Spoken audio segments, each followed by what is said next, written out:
Finally tonight, Maine is home to so many art museums and galleries. They're filled with paintings and sculptures and all kinds of mediums. But what we haven't had is a museum dedicated to one particular art form, beads. Until now. The Museum of Beadwork in Portland opens its doors for the first time tomorrow. News Center Maine's Ann Baldridge got a sneak peek. After 4 years, the one and only Museum of Beadwork is open now in Portland. The idea of starting a museum from scratch was huge and sort of intangible in a way. Heather Kahn and her family have owned Caravan Beads in Portland for years. I think had our first storefront in probably 1991. And while they enjoy selling beads, they realized there wasn't really a place where artists could show off their talent.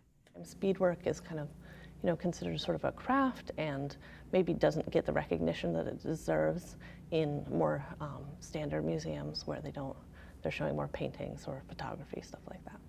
Kahn then got the idea for the Bead Museum and has been working on opening its doors since before the pandemic. It's been a ton of work, and I think it's one of those projects of love where if you knew what it would take going into it, you would never start. But it's so worth it in the end. The director of the museum says its aim is to encourage visitors to appreciate this type of art. The perception that we get from a lot of people is that it's just a bunch of earrings or it's some weird tacky bags from the 20s, and so it's been interesting to show people the actual artwork, the sculptures and the tapestries and the larger just monumental pieces, and people just being shocked and stunned of saying, oh my goodness, this is a real art form. And we're like, yes, it is a real art form. It's not just a craft. This is true artistry.